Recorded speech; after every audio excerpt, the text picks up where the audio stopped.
Welcome to Hypnotic Authenticity. My name is Chris.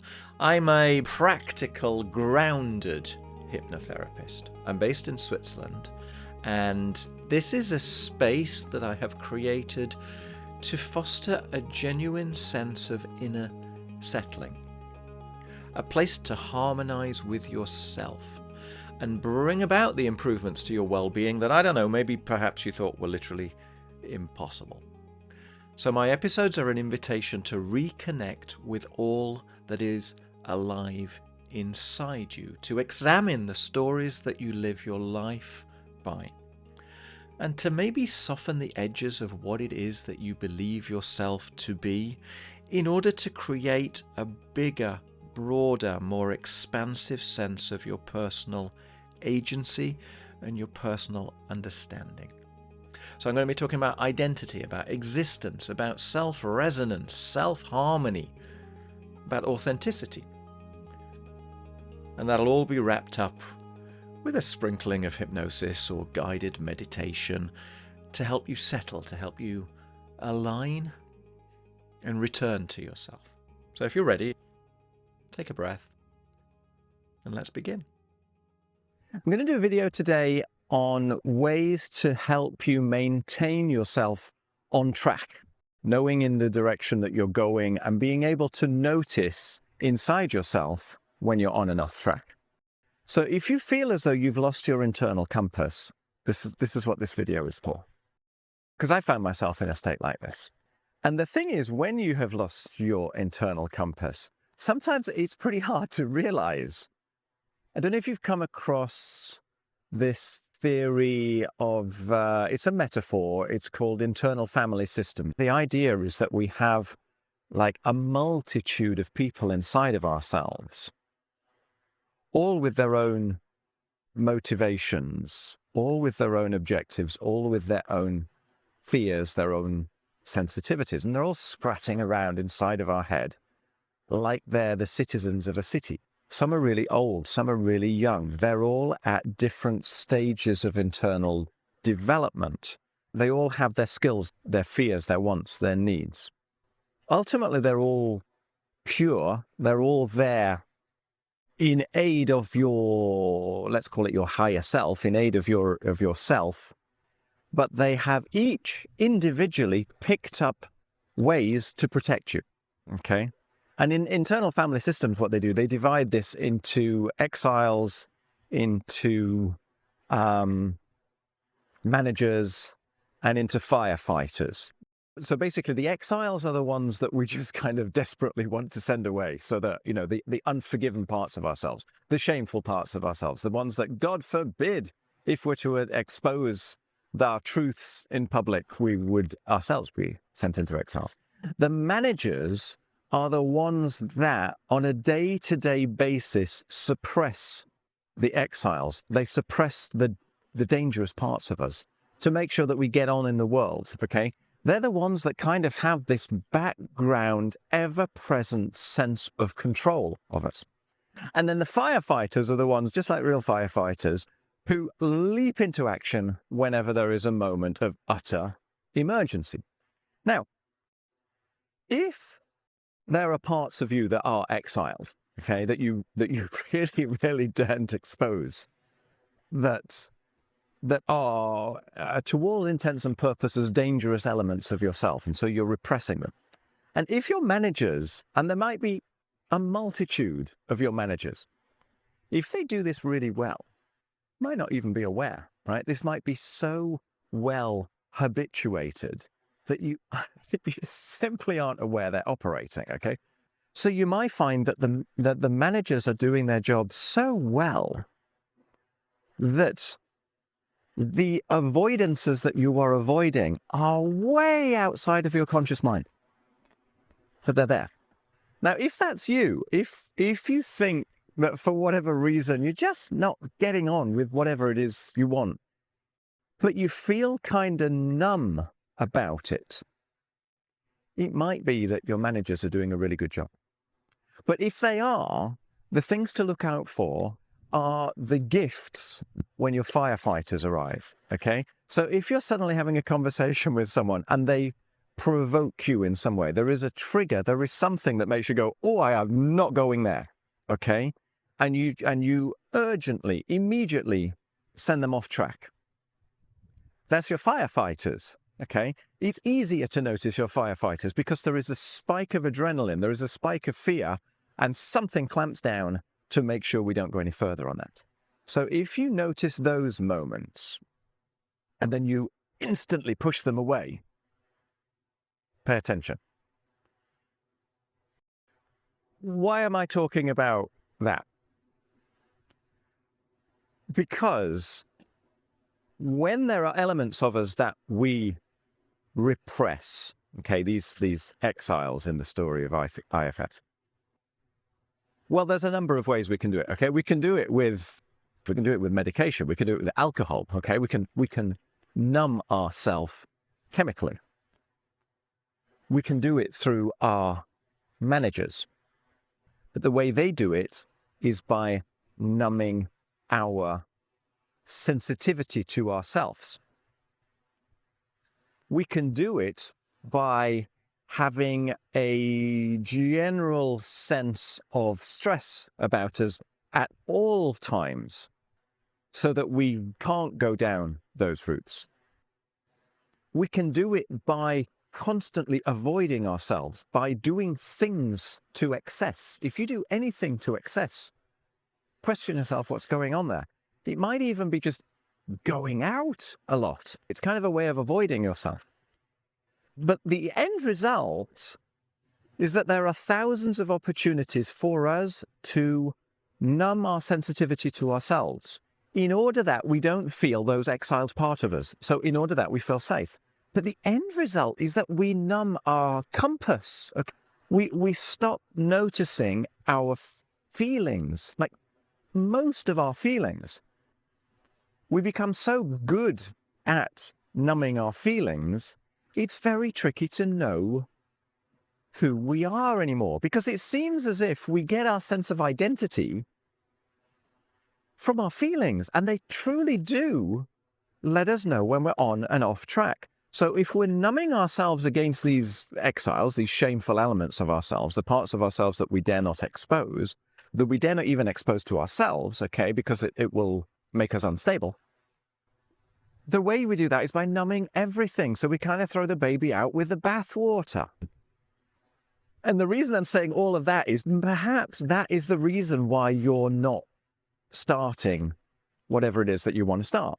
Because if you don't have a guide along with you for the journey, it's much more frightening, okay? If you don't know when you're on and off track because you've numbed everything down, you're far less likely to take the steps. Or perhaps you have taken some steps and you have no clue when you're on and off track. Now, there is another kind of metaphor that you need to think about with that. If you have gone some way down the path and you're not seeing any results, remember water only boils at 100 degrees. You might have warmed the water to 30 to 50 to 60, 70, 80, 90 degrees and you're still not seeing anything. That doesn't mean to say nothing's happening, okay? So that's also worth considering. But if you genuinely feel as though you don't know where you are, you've lost your map, and you don't know which way north is pointing, which way your compass is directing, it may well be that you're numbing the sensations, okay? Now, we can numb the sensations, as I say, because they're stressful, because it's dangerous to feel them. We might also be at the other end of the scale where we're kind of empathic and feeling everything. And so we kind of numb because otherwise there's just this constant chatter of noise around us. There's many, many reasons why we might do it. So in order to get the compass back, in order to know when you're on and off track, well, A, you need to realize it. Next step is to, rather than pushing everything away, observe what you're feeling. Maybe not even necessarily lean into it straight away. If it's really uncomfortable, okay, honor that being uncomfortable. But observe, right? Now, how can you observe, right? This is why mindfulness is so popular at the minute. Breathing exercises, basically calming your autonomic nervous system. So if you can learn either mindfulness to observe yourself, meditation, or you can learn a little bit about breathing exercises that will calm you down, okay? Deepen your breaths to the point where you're only doing maybe 6, 7, 8 breaths a minute, something like that. Try beginning by making your breathing out twice as long as you're breathing in. It's a very good way of instantly calming your system.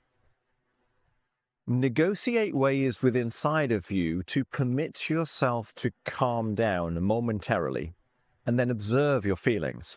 Because what happens is once you're back in a state of relative calm, you can notice that most feelings come and go. They don't hang around forever, okay?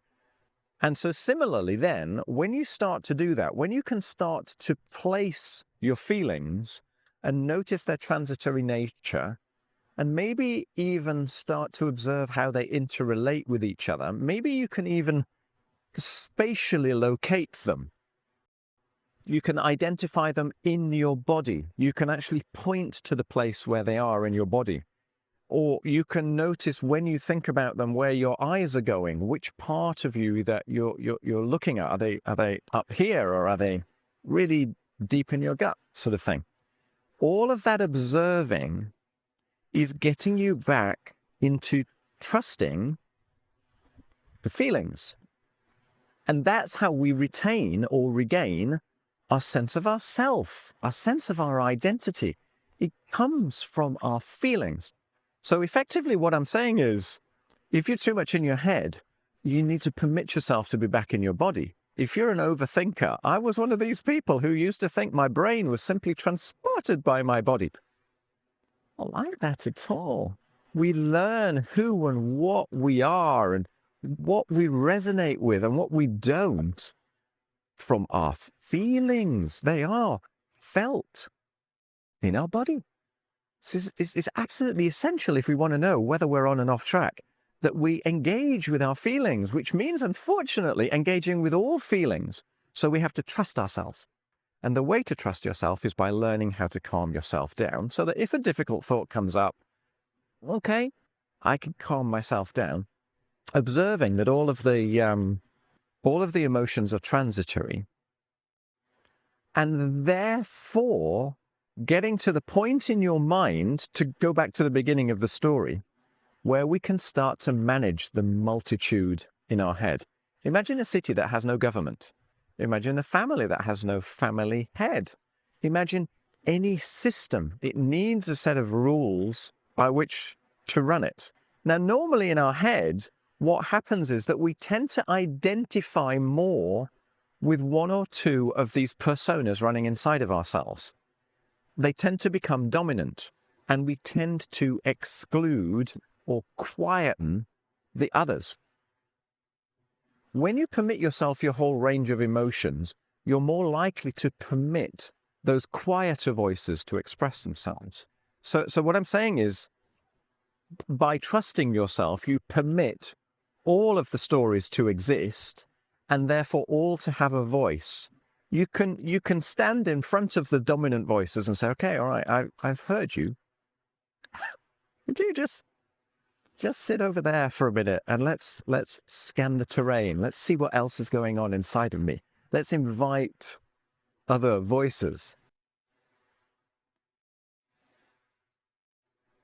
It's like canvassing all of the opinions inside of yourself. The end result is very rich, so you can find new perspectives on yourself. The whole principle of this is to get you comfortable with knowing what you know. When we deny what we know, we have to cut off so much of ourselves that we lose our sense of self. When we own what we know, when we know what we know, when we're okay being us, or even if we're not okay being us, but we accept the fact that we are what we are currently, that is your springboard for progress. Okay? You can't make progress until you know where you stand. So you have to own that reality. So you have to be comfortable to know what you know. And the way you do that is in your body. It's not overanalyzing. You can overanalyze forever. Overanalyzing is a little bit like kind of solving an unsolvable conundrum. Yeah? Some things you cannot put in words. Some feelings we don't have words for. So if we limit ourselves to our thought processes, it's pretty hard. This is why talk therapy isn't necessarily going to solve all the problems. Okay, what we need to do is we need to process feelings inside of ourselves in order to discover the vocabulary that might be able to approximate it. We can't do it the other way around. It doesn't work. We don't have the words for it. That's kind of turned into a bit of a long and rambling video, but I hope it's useful. Kind of explains what it is that I'm talking about in terms of making direction, overthinking, trusting your feelings, getting into your body, becoming you. The keys to the kingdom are in relating to yourself in your entirety, right? That all goes back to authenticity. I hope that might be interesting. It's quite a thought-provoking one. But I think it's at the crux of a lot of stuff that people are dwelling on. I'll do another video for if your emotions are in hyperdrive, if they're constantly going on. But nonetheless, with that, I think the way to calm them is through breathing exercises and mindfulness. It's a fantastic way to, step by step, day by day, trust your experience.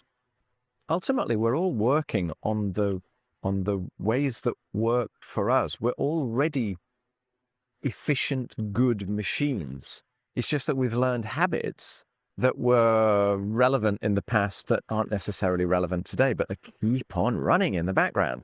You might consider all of these personalities in your brain as kind of like embodied habits.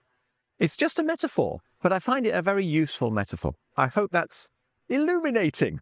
It might be thought-provoking. If it is, let me know. And I do want to create a two-way stream. So let me know.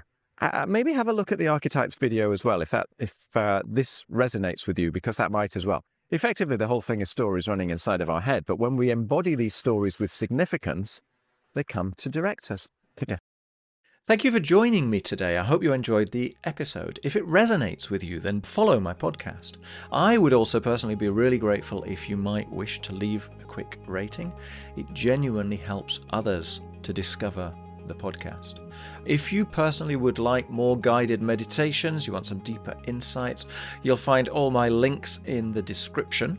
If you prefer a more visual boost, then you might want to check out my YouTube channel called Authentic Life Hypnosis. And if you're looking to do some deeper work that goes beyond one-way audio, then obviously you're very welcome to reach out. Equally, if you have any questions, I'm here to help. Thank you for listening, and I'll see you in the next episode.